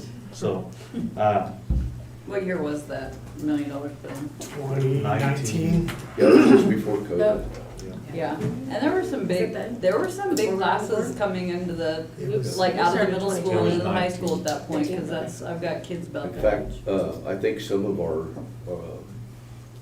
the funding that paid for, that came out of some of those COVID funds, right They there did. towards the end. They helped with it. our son was informed. It was right after we got on the board that we Yeah, discussed started this. 2020. So, and I was just looking at the 2015 bond documents, and this shows at that time, HVAC was 5.7 million Oh, yeah. back then, and that, Yeah. I mean, It'll I be couldn't easy. imagine what that'd be Yeah. today. I know. And $500,000. none of those numbers in there either included asbestos abatement, which it's all still asbestos wrapped piping, we do know that. And there's a lot of leaks on that piping, so. All right, any other discussion on that, or we good? I don't know if your presentation is shareable. I wouldn't mind having a copy of it. Okay. If you would email that Yeah, to me. I can do that. You can drop it in the work packet. But I think these are, I mean, to get the other local entities involved in it. I mean, because that's the thing, this can't be just a USD 407 project. Right, I would agree with that. So there has to be someone, other than just our board, has to be willing to, you know, step forward and take it up. and show that it is important to them too. So, you know, if there's a large group of people that is really wanting to do this, then they're, you know, that needs to be part of a committee. Every Wednesday night. So are we done with Yeah, I think this we can move topic on. and, all right. Facility improvements. Yeah, I apologize for this long list, but I have approved significant work around the facility. So I'll start with Bickerdike. Neil has had the lines flushed, and there is a tree, a root ball that is in the line currently. So I have approved Comfort Pro to dig up the main line, leaving the south end of the building, and that cost is just over $4,000. We will do that over summer. At Russell Junior Senior High School, I approved work from ACM Removal LLC to remove and dispose of 350 feet of asbestos and to remove and encapsulate insulation segments in the tunnel and shelter. So just so you are aware, I know I've spoken this previously, but we have a stretch, the science hallway, that nobody can work on the piping because the asbestos is disrupted. This will take care of that. Right now, the cost is $10,335. Right now, the work is scheduled for approximately the third week in May. I am going to see if we can maybe push that back just to help. But I will update you when that work is scheduled officially.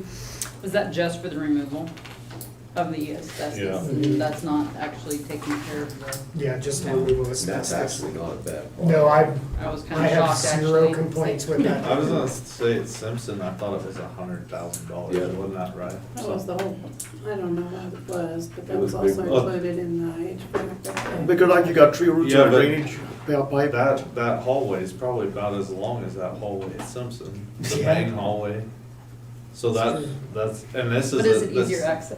You sure this isn't a typo? There should be. Well, if it's a typo, let's sign it. That's Yeah, because it's the same company that That's done the one pocket at change. Simpson. They're stuck, huh? Advancements. No, I think we were all pleasantly surprised by that. That's why I was quick to sign off on that one. Yeah. On the backside of the wood shop, it is in very bad shape. I don't know if anyone has went back there, but it needs re-sided as well as that garage adjacent to it. So I have approved that work to be done for $9,800. And then we've previously talked about carpet replacement. That is in our capital outlay plan to replace 3 or 4 classrooms every single summer. I have a quote to replace carpet in 4 different classrooms this summer that I have approved for $19,332 from Carpet One. And then the last thing that I have approved, American Digital Security. They came and looked at many of our doors over at the high school. If you've been at an event or activity recently, you notice that those main doors on the south side of the gym, they always have tape up or you can't use all of them. It's been a long time coming. So what they're gonna come do is they're going to fix the ADA door, put a new ADA button on. They're gonna fix all the hardware, the technology to make those 4 doors work. We have a door that's been giving us issues leading from the boys' football locker room outside. So they're going to address that door as well as put a key fob on it. Right now, there's currently not one. And then on the northeast side of the gym, Those doors are malfunctioning from time to time. There are days that you go up there and it'll just rock at you. They're also going to address those doors. So $16,001.92 for that. So all those door replacements that you're talking about? It's not those- full door replacement, they're only actually replacing one door. The doors are in good shape, so it's the mechanical, the hardware, the electronics for And it. so this is in line with our safety vision that we have for the building? And it has to be done. It's just like entry and, Yeah. like, It they has just don't to. work right now. And then today, Musco Lighting was actually here, and I heard that they were done with the football field already. So they should be moving on to the baseball field. They were projecting 3 days, but if they're done with the football field, I think they'll be done tomorrow. That'd be great. So- Is the carpet like the carpet tile Yeah, in here, so that's it's what like we're if doing. something happens, you can replace the tile? And if you ever want to go look at it, last summer we did the junior high classrooms in that main hallway, and they look great. Is there, I was just thinking of this, we just put the new carpet in the library up here. Is there any way we could take that and reuse it over there? Just need Cause new that's what it's designed to be done for. I mean, I can ask. It If just needs a new base. The only, I guess, reservation I have about that hesitation is sometimes we do host things up there. Not recently, but we've had developmental screenings up Oh. there, and we bring families in still, so I don't know that I want to do that because it does give us another space. well, are there any other classrooms that we could? The last developmental screening we've done them in the West Wing, just recently. But there are times that we're, Is there carpet in those classrooms? I don't think so. and over there, Yeah.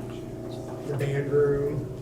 I was just asking, They're you using know, the band room Thursday. if there was a way Oh, to yeah. reuse I some can of that. ask. I Because, just want you to know that we have used that room up there. because that would be, you know, I'm sure there's a lot of carpet that could be It's a big space. moved over and you might be able to do 5 or 6 classrooms this year instead of 4.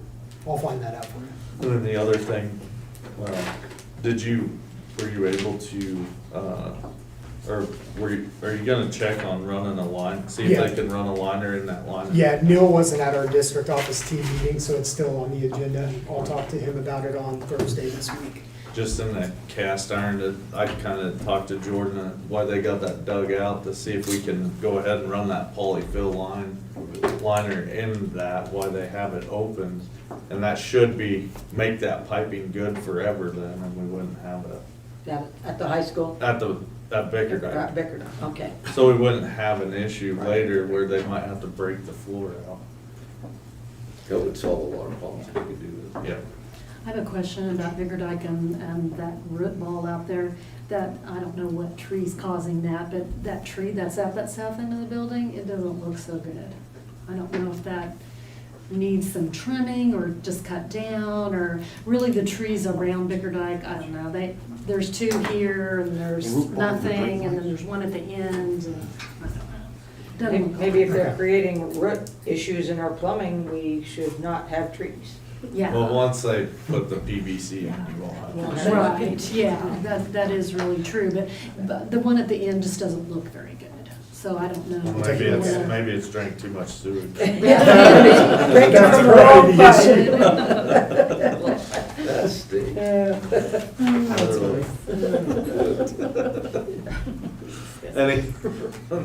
Any other discussion on those items? Okay, moving on, letter J, grants. Before I dive in on this one, I want to thank Katrina. I don't think anyone realizes how many hours she spent applying for all these grants that we've been pursuing. The first one on this list is the EPA grant, Wildfire Smoke Preparedness. What we were doing is we were targeting HVAC in the high school gym as well as the high school kitchen. We've worked with David Elliott. Basically what would happen if there was an event, a fire, we would be an emergency center, so people could come to us. Currently, that building is the 4-H building.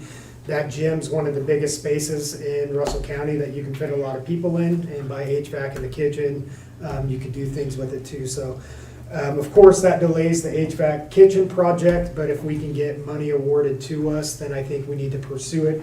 This is a matching grant. I think our contribution would be 200,000 of the total Yeah, project. if awarded. 193. 193,000. Redo the HVAC and the And I RS kitchen. submitted Which that kitchen? Did you say redo? Redo the HVAC and How There's about- no redoing. How about We don't have install? HVAC. Adding. Yeah. add in which kitchen? The high school kitchen. I thought you asked. So that 193,000 is our skin in the game there, Yeah. and the total cost of. 1.9 million. Wow. And then I'm gonna skip the next one because there's gonna be discussion that comes with that. We have also applied for the Kubota grant. Or we will apply. We will, Not yet. sorry. We're in the process of doing this. We could be awarded up to 50,000, 25 of that for equipment and $25,000 in cash. And then FEMA reopened a grant. We were targeting it for storm shelters. We've kind of run into an obstacle. It will be a 25% us, 75% them matching grant. So we worked with Schaefer Architecture because we said at first, before we really dove in and knew the matching status, if we're gonna do storm shelters at Bickerdike and Simpson, why aren't we doing the same at the high school? So Schaefer put together plans for us at the high school. When we totaled that, it was nearly $8 million for the total thing. Is that correct? 7.4. $7.4 million. So if we were to do that, 25% of that would be $1.8 million. We do not have $1.8 million that we can spend, nor will we in the next few years. We have too many purchases coming up that we can't even save that money back to make that a possibility. I hate saying that one building is more important than the others. You can't put a price tag on student safety. But my recommendation, knowing that it's a 2575 grant, would be to focus on Simpson Elementary. Our contribution at that point would be roughly $400,000 if we did Simpson. I think that is something we can afford and we can do. And we're locked into that building. And we're locked into that building, and that's why I chose Simpson over Bickerdike. The high school has a better storm shelter than the other two, so that's why I prioritize Simpson over the other two. And I think when we were first looking at, and this is one of the reasons we went towards Simpson and some of the stuff we've done, because we were entertaining the idea of using, or trying to apply through FEMA for, and so by doing Simpson and then Bickerdike, and then hopefully at some point the high school. Well, and that by falls in line with what we just were staying under 2 million or staying at the 2 million federal share, we compete at the state level for the state monies that is passed down to the state. If we do all 3 or 2, we would probably be looking at having to compete at the federal level. So we would have a better chance of just doing one and staying at the state level. That makes sense then. Is everyone okay with that? That's gonna be my question, that we just started Simpson. I don't like the fact that we aren't doing Bickerdike, but we can only do So- what we can do. We don't Yeah. have the funds to do them all. I think we have to chip away and do what we can do. Right, if we did both Bickerdike and Simpson, our share would be 972,000. Yeah. I'm not sure that we can Swing squeeze that in. Yeah. So how much was it with Simpson, just doing Simpson? Our share 415,000 at a 1.6 million. Okay. And then Bickerdike, do we have a cost? Of course, it's Yeah, gonna be that's different when we get 2.2 there. million Okay. at 556,000 our share. So, use FEMA grant money for a storm shelter at Simpson? Is that what it is? So would the Well, thought be applying for the grant. to try to reapply if If- it's still open in a right. couple of, whatever Right, at some point? right. As long as funding's there. Yeah. Well, and I think that was important. Or it was important that, you know, these grants weren't available. Sorry. While we were, doing the bond, but if they would be available and we would go through a bond cycle again, I think it's important to let people know, hey, these grants are available, but they're matching, we're gonna apply for them, but only is that Well, as if. and there was a case as if, even if we had gotten the bond, we could have still applied and we would have had our matching money, but we Yeah. don't have our matching money Yeah, for all yeah, I three understand that. buildings. But I think a lot of people, they always think, why don't you write grants? Why don't, and that they don't understand that these grants are all some sort of match. They just don't let you have the whole amount for nothing. And we're competitive. So budget-wise, we're looking at, that we could do the 415,000. I feel comfortable Oh, with yes, that. I am very How comfortable with long that. would, just in your estimation, I know this is a guesstimation, how long does it take us to recover to be able to do BES? You know, and that would all depend on, you know, if the grant opens again, if we're able to apply for it again. I just don't know that we can fit in 972,000. Right, I understand that, but once we did Right. Simpson, how long paying that do you think it would take us to recover to where we could actually look at Bickerdike? Are we talking like 30, 40 years? 5 years? Probably. Okay. So that's kind of the picture. And it depends on what other projects come our way and what other repairs we have to do too, so. So are the storm shelters a addition onto they have to be like structurally added onto the They school, would or be can the it same be? plan of the school bond, except Right. we wrote it as 2 classrooms instead of the smaller. Cause I was just wondering if maybe we could make those rebuild schools. That Simpson, that whole portion that needs to be replaced? Is there a way to make a The whole design? kindergarten wing. Yeah, make a design to where those are now the storm shelters as Because it's well? the same thing that But are Hoyt we, did with but their then hospital. we'd have to also look on adding on, but that's gonna up our cost. And then our cost share because it's a 75-25 match. But that's the same thing Hoisington did when the hospital was damaged, And get some engineers That looking safe into that, room. architects. is usable space We need within the to hospital. move on the letter of intent soon so that we can get in with the state. So if we want to do that, we need to look at that this week and see what that might cost. Didn't we run that scenario in one of the bond options at the beginning? It should be in one of those 16 of them. packets. Because I think one of the original ones was wiping out the kindergarten wing and rebuilding it. So we should have that cost estimate somewhere. I would just have to dig for it. So the storm shelters just happen to second as classrooms. Well, and they Well, can be they can. multi-purpose. See, well, It that's, is, See, 'cause- yeah. I think that's probably In at DeSoto, least something to that look at. tech center and preschool thing that I toured, their gym was a concrete gym, and it was a tornado shelter.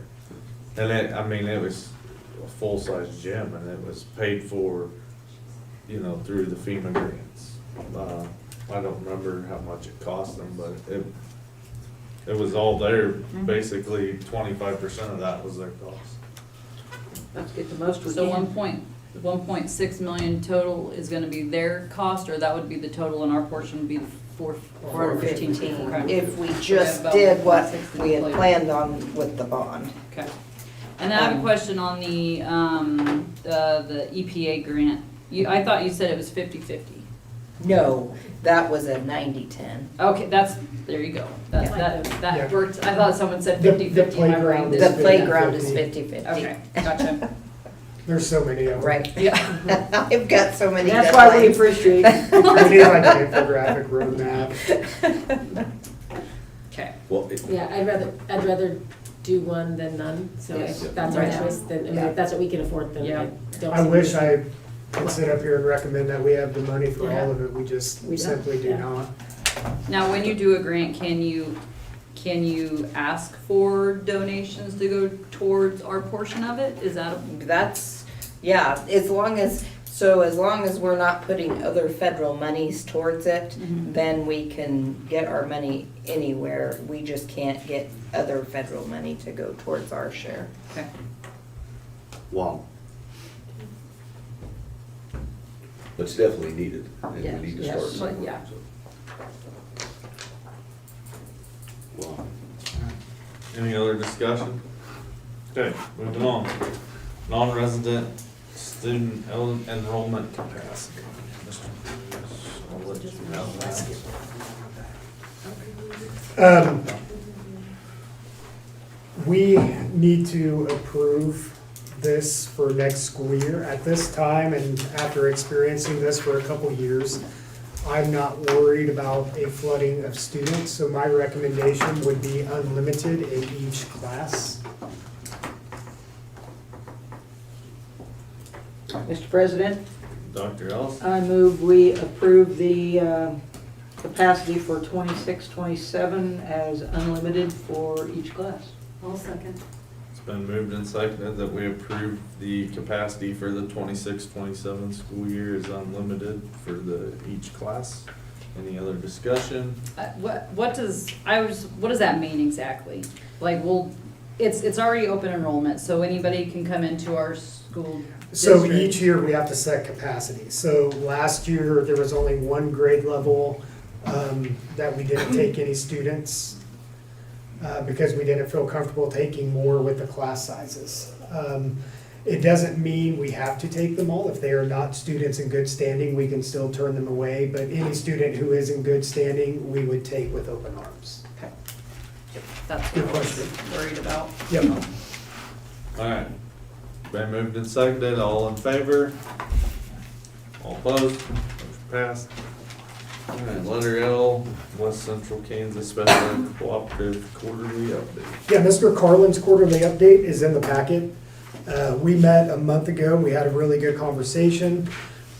Our budget is looking great right now. One of the conversations was, do we not increase assessment and see how it plays out? Or do we be cautious and do basically the CPI increase and do a 3% increase to the assessment? Also knowing that we're gonna have a new SPED director. Ultimately, all the superintendents agreed, we don't wanna get in a situation where we don't increase assessments. And then it's a double whammy the following year where you have a 10% increase instead of a 5% increase or whatever that may be. So it is looking like it'll be a 3% increase. My other major update is, of course, we are looking for Mr. Carlin's replacement. We will have interviews and I will be sitting in on those. What do you mean by assessment? So we have to pay an annual assessment to be part of the special ed cooperative. So it's just, it's not assessment as a test, No. it's, you're No. talking It's just- about being part of the cooperative. Yeah, Okay. correct. That's what I Dollars that thought. we are Look. assessed for. Co-op seeking a new director? They are. A new director, okay. I think that's wise. Yeah, I think so too. I would agree. Wow. Any other questions? All right, moving on to letter M, Newton Girls Wrestling Tournament. Jay? Do you want it, Mr. Sanders? Yeah, I'll take it. Obviously with winning, invitations start flooding your way. So our girls, they were invited last year to Newton. It's arguably probably the toughest tournament for girls during the regular season outside of the Great Bend tournament that we attend already. This Newton tournament, the one thing with this is it happens on a Wednesday, Thursday, and then their big boys wrestling tournament takes place Friday and Saturday. The girls right now have 35 teams. It has the 6A state champ, the 5A state champ, and the 4A state champ, team-wise. They're wanting to add the 3-2-1A state championship team as well to make it just a more competitive tournament. With that, they start wrestling about 10 a.m. on Wednesday, and they try to shut down wrestling by 7:30 on Wednesday night. With that, obviously in our handbook, it states that we will not have anything with extracurricular after 6:30. So we would need guidance from the board on that due to this being a tournament and what direction we want to go. I believe it would be a great fit for our girls to attend. I think the Regional tournament? no, it's just a regular season tournament. Regular season? In January, and it would give us, I think it would be a really good tool, or just a measuring stick where we're at in January before we hit regional. Well, I'm pretty, Would the individual girls on the team have the option of saying, no, I cannot wrestle past 6:30 because I have religious things That that I would be- need to attend, would they be given that opportunity? Or would it be an all for one, no, we are gonna wrestle regardless? I think we would have that discussion if we would allow this. I think we would have that discussion as a team, like if, because it'd be pretty tough to stop a wrestling tournament and be like, hey, we can't wrestle these rounds. If they would want to opt out for this tournament, I think, that would be the opportunity for them. We do have other tournaments that will be in place for, to make up points, if that makes sense. I know that's not the best for a team, but I really think families should have an opportunity to make that decision Correct. within their family, if that fits their beliefs. Yeah, January 2027. I like our policy the way it is, but I also like that we have the opportunity to make this decision, and I think we should at least give them the opportunity to have that discussion between the families involved and the team.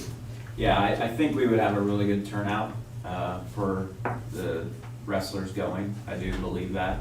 But obviously, we would have that clause in there that they would be able to elect of opting out, if that would be something. January 2007, 2027. Okay. Well, I think the girls for sure have obviously earned Yeah. the right to go at least try. I would tell you this, and I think this goes to the team. We had 5 go up and wrestle in Iowa about a week ago. I think our buy-in would be, I don't think it's gonna be a huge problem. But I just think giving them this opportunity would give them a chance to go see where they're at in January. Well, I think the other part of that is, knowing most of those girls on there, that you're talking good students too. Yeah. So missing a day of school to go represent themselves somewhere like that is probably, I think it's, like I said, they've earned it. I would agree. Mr. President, Yeah. I make the motion that we, as a board, approve the request as presented by Jay to allow our girls to attend if they desire to. Second? It's been moved and seconded that we approve the girls to attend the Newton Wrestling Tournament, which will occur on a Wednesday and last into the evening past 6:30. Is there any other discussion? All those in favor? All those opposed? Motion passed. Letter N, open house. Jordan? We have scheduled an open house for students. We were targeting Wilson students, wanting to invite them over, but really this is an event for any prospective students. That'll take place on April 20th from 6 to 7 o'clock p.m. I know Mrs. Ravel is working on a flyer, and we're going to get stuff sent out soon, so. Tonight, yeah. Yep. So when you say open house, where at? Simpson and Bickerdike. Those two buildings? Yeah. Okay. Any other Will questions? I have Will another there- question? Oh, go ahead. Why is it not an open house at the high school? Yeah. Yeah, that's a good question. We had that conversation, if I remember right, on the 20th, we have a lot of activities where high school staff is not going to be available. And we're targeting elementary more so because they do not have a high school already. So the students have already decided where they're going. So really the only students that we would be targeting would be incoming 7th graders. So instead of targeting just one small grade level of Wilson students, we're gonna, if they show up, we will have packets that explain high school programs. But that was the rationale. That was my question, was just that do we have information for those that would be? Because I think it would be important, especially even just going into 5th or 6th, as they're making that decision, what we do have to offer, at the junior high school to help. Yes, we plan to send information down. And we would explain that on the tour, like giving them contact information. And like if you needed somebody, I'd be happy to volunteer at the high school if you just needed people to be there to show people around. I mean, probably won't be that many, but I'd be happy to, I don't know. Thank you. I'll leave that I up don't to you. think the option would hurt if parents wanted to stop at Bickerdike and then come up to the high school. So I'll work with you on Okay. that, okay? Sounds good. Thank you. Yeah. Any other discussion? Questions? Letter O, exit interviews. Yeah, Brett, Deanna, and I will lead exit interviews on the afternoon of the final day of school. That's how we've done it the last couple years. It seems to work well. So I'll start getting those scheduled, and we'll go from there. Shouldn't have too many, I thought. As of right now. Knock on wood, yeah. Departmental report, I have nothing to add, I think. Yeah, I don't have any Anybody? additions. I want to thank all the track and field workers. It takes a lot of work to put those on, and we got another one in about a week and a half, so. What is the date of the next one? 23rd, 20. starts at 1 o'clock, field events start at 1. Running That's the will middle start at school, 3. right? Middle school one? Yes. Yeah. I'll check You lucked my- out and Voice make of it the the next day. Broncos, right there, by the way. I'll check my calendar. There has to be another coaches relay though. That was awesome. That made the track That was meet. good. That was good. I'm not gonna go through this. Cody, do you have anything, or Katrina? Yeah. Nope, just waiting on E-rate funding to come in. Okay. Board committee report.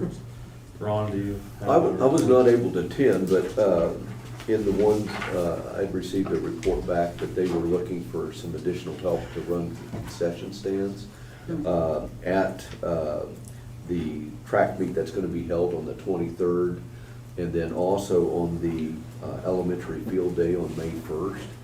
And so if anybody's wanting to help, the Bronco Foundation is running a concession stand on site and is looking for volunteers to help fill some of those positions. You can pretty much work whenever you want as far as the time that you have available and help out with that.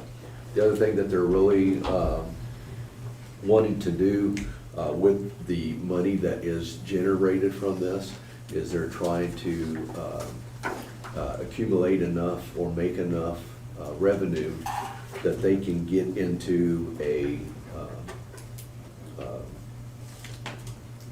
my brain just went dead, but it's a matching contribution. If we can get, what is it, 2,000? If you raise 8,000 or you put 8,000 in, you can They'll get match. 2,000 match. Yeah. So, you know, we've been working at trying to do this for a period of time now. And so if you're wanting to help out by concession stand, working in there, or if you're wanting to donate, they're wanting to do one of these, and if we can, I think it'd be pretty cool, so. What were you said are you talking about the April 23rd track meet, and then what was the other, what's the other May date? 1st. Oh, May 1st? Yeah. Okay. And May 1st is an all-day thing. Yeah. Okay. We did that last year, and then we did walking tacos, and there was a lot of people came here. So it was pretty well received. So great way to help out. So May 1st is Friday? I think so. Yeah, I said that like a question. I looked it up, it's Friday. Thank you. Anybody else? You guys, I didn't even think, do you have anything you would like to say? No. You guys have any questions?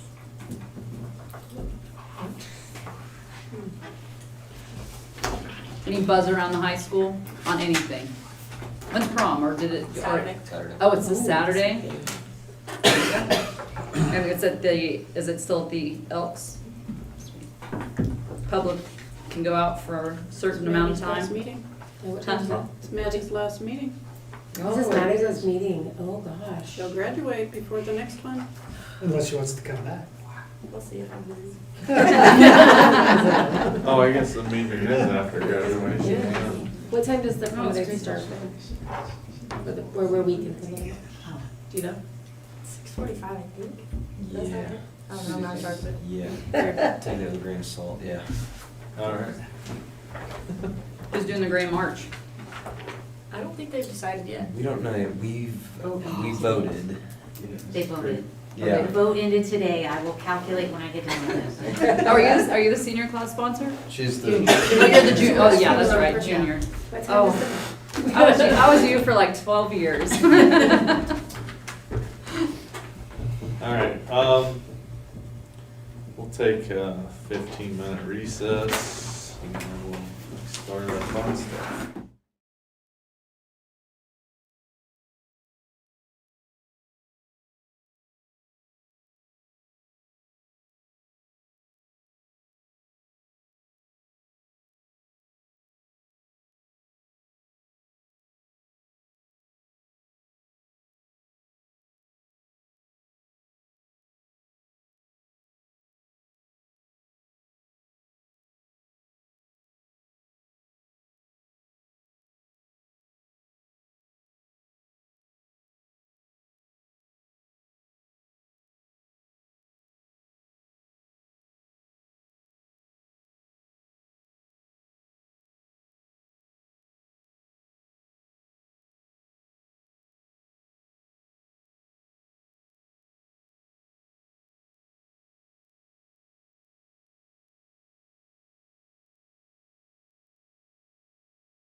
section there? Huh? Move into section there. Oh, yeah, we're gonna move to 58, 156 scholarship selections. Mr. President, move we go into executive session to select scholarship recipients pursuant to the reception or exception relating to actions adversely or favorably affecting a student under the Kansas Open Meetings Act, with the open meeting resuming in the boardroom. What do you need? 30 minutes. 30 minutes to include Jordan? No. No, just Just us. the board. Just us. So just us. Second. It's been moved and seconded that we go into executive session to select scholarship recipients pursuant to the exception relating to actions adversely or favorably affecting a student under coma, with the open meeting resuming in the boardroom in 30 minutes. Any discussion? All those in favor? All opposed?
Jane, let the record reflect no action was taken. I move that we award the, which one is it? Francis Brundage Scholarship to Sam Thielen and the Flora Bigler Scholarship to Jonathan Franks. Jonathan who? Franks. Franks. It's been moved and seconded that we award the scholarships as presented. Any discussion? All in favor? All opposed? Motion passed. On to negotiations, 58-157. Mr. President, I move we go into executive session to discuss teacher negotiations pursuant to matters relating to employee negotiations under the Kansas Open Meetings Act, with the open meeting resuming in the board in 10 minutes to include Mr. Chris. It's been moved and seconded. We go into this executive session to discuss teacher negotiations pursuant to matters related to employer negotiations under COMA. The open meeting resuming in 10 minutes in the boardroom to include Mr. Perez. All in favor? All opposed? Thank you.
Jane, let the record reflect that no action was taken.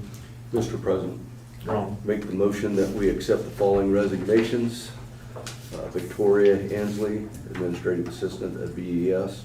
James Cochran, Bus Driver. Colby Johnson, Head Football Coach at our Russell Junior High School. Alexis Lamicool, if I said that right. sophomore. Lemcool. Sophomore class sponsor at RHS. Brent Mooney, basketball boys head coach at Russell Senior High.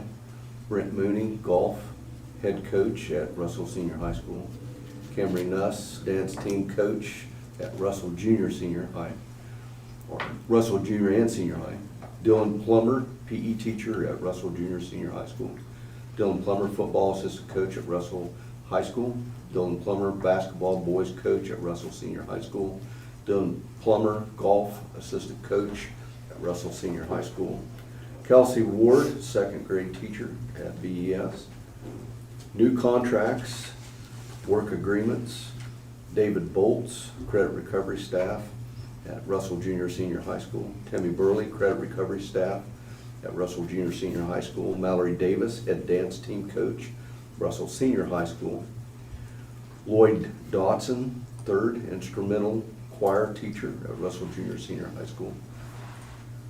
Nicholas Flowers, principal at BES. Natasha Jones, head dance team coach at Russell Senior High School. Lance Cranwetter, head boys golf at Russell Senior High School. Taylor Krug, credit recovery staff, Russell Junior Senior High School.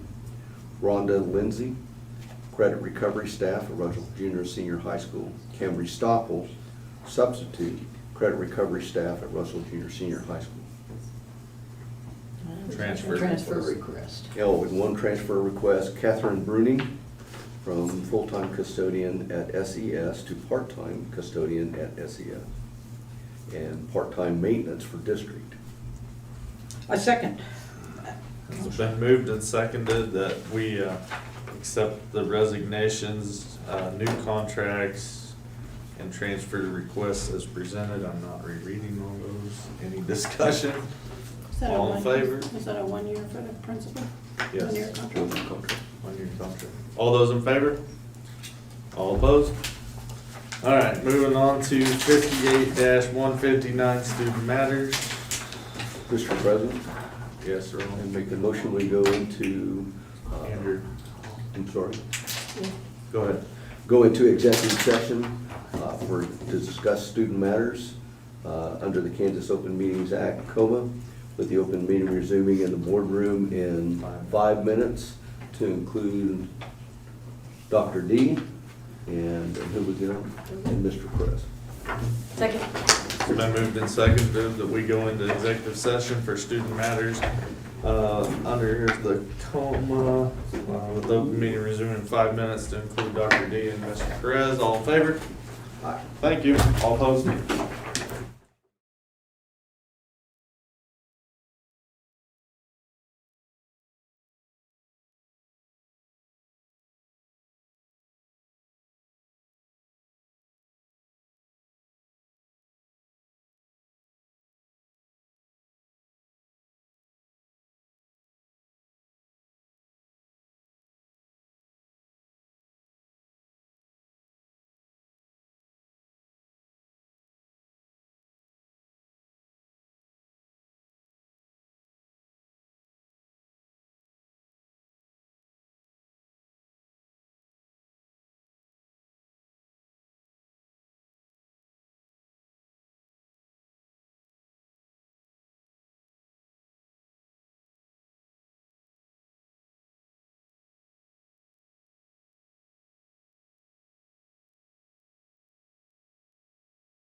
Jane, let the record reflect no action was taken. Mr. President, Dr. Ellis. I move we adjourn the meeting. Second. It's been moved and seconded, we adjourn the meeting. All in favor? All opposed? You do it. Meeting's over. Meeting with the president and the secretary.